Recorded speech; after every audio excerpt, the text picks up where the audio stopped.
राम्रो गाइज हाम्रो यात्रा चाहिँ लाकुरे भन्ज्याङतिर केटा रेडी भइसक्यो। हामी चाहिँ अब यो कलङ्कीबाट बल्कुतिर गइरहेको छौँ। बल्कु भएर बर्कुबाट चाहिँ लाकुरे भन्ज्याङतिर जानेवाला छौँ।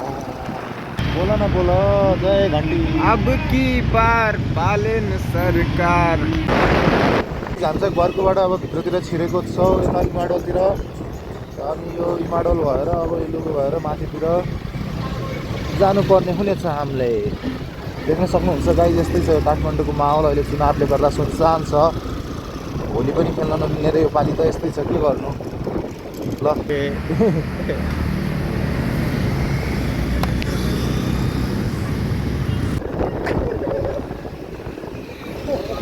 यो बाटो चाहिँ दामी छ है गाई, दामी छ।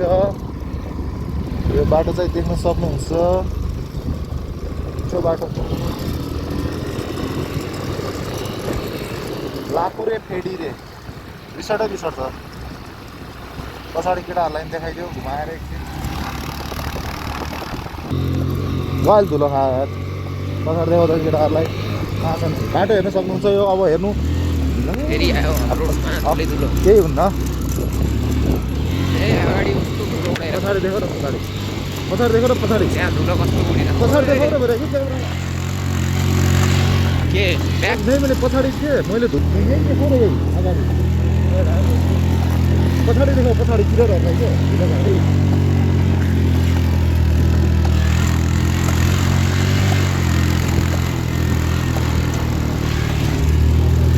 के धुलै धुलो छ यार पुरै।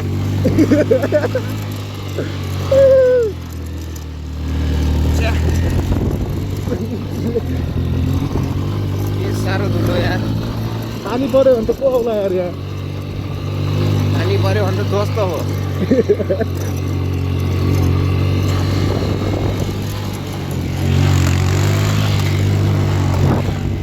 देख्न सक्नुहुन्छ यो धुलै धुलो केटाहरूको हालत। मेरो हालत पनि देख्न सक्नुहुन्छ। मेरो हालत यो पुरै धुलै धुलो। बाटो हेर्न सक्नुहुन्छ। सेफ्टीको त कपालै खतम भएको छ यार।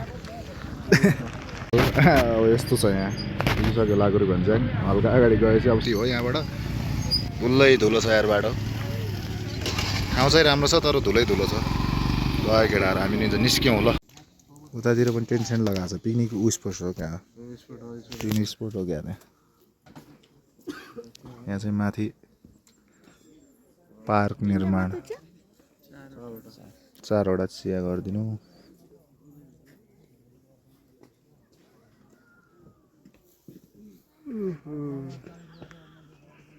धुलै धुलो हो यार।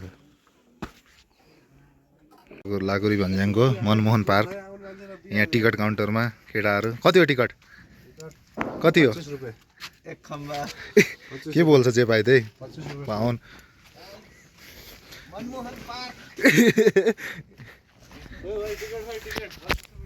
टिकट रे टिकट। हामी यहाँको स्टाफ हो, स्टाफ पुरै देखिन्थ्यो होला। यार यहाँबाट त राम्रै देखि दामी छ नि। ऊ त्यहाँको पनि रहेछ नि त काले भाइ चौर। चौरै चौर त छ काले भाइ। ऊ त्यहाँ होइन, ऊ त्यहाँ चौर उताकोमा चौर।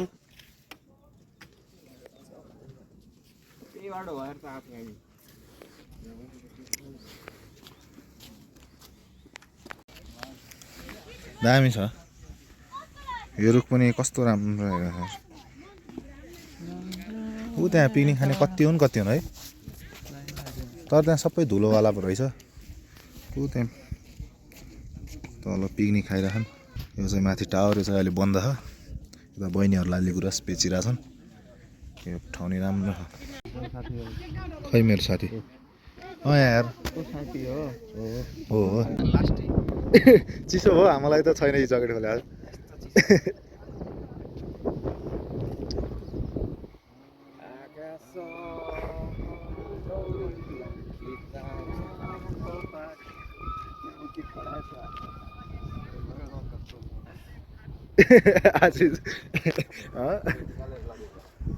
यो लगेर जाने, कहाँ लगेर जाने केटा?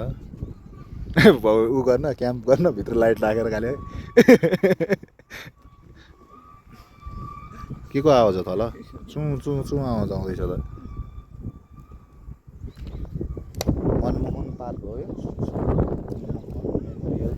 टावर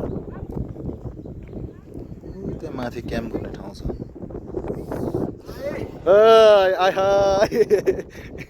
क्या हावा चल्दैछ यहाँ आइज नि यहाँ तँलाई गाउँ देखाउँछ यहाँ न डेन्जर छ ऊ त्यस्तो हेर्न तलको सही छैन त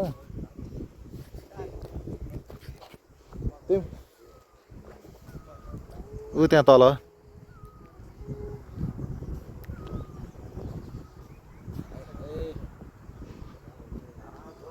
ऊ त्यहाँ तल गाउँ दामी छ केडाहरू यहाँ सल्लाहको हस्ला ओए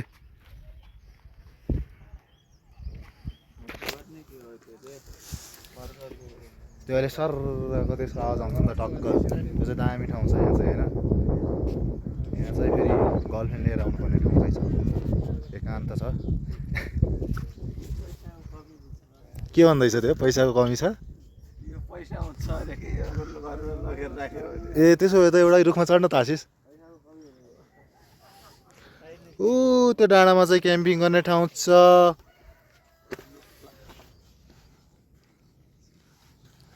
टाढा भएको थियो ऊ त्यो पुलचोकीको टावर जस्तो लाग्नु छ गाली हेर त माथिको सिधा टावर देखिस्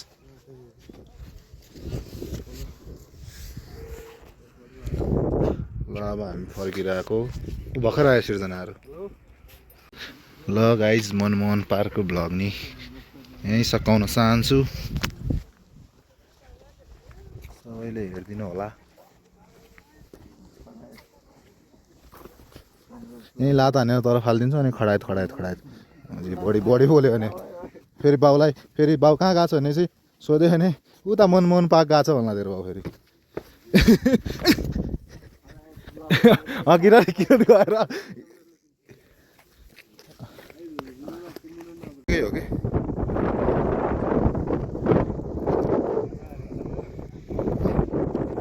टिस्यु लगाएर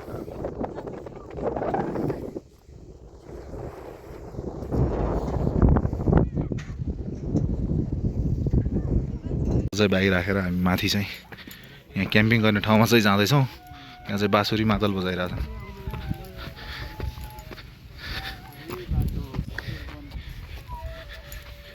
यो पनि पार्किङ उठाउनलाई गेट बनाइरहेको जस्तो छ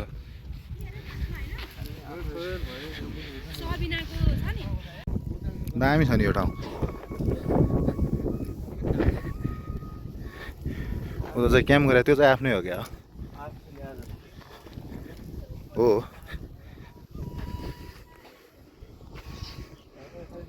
यो चाहिँ बसेर यसले कुर्सी भाँचिदियो अझ बस्नु आज अझै जानु अरे यो चाहिँ यहाँ चाहिँ क्याम्प हान्ने ठाउँ यहाँ भ्यू हेर्दै डेन्जर खस्यो यार झन्न छिरेन भित्र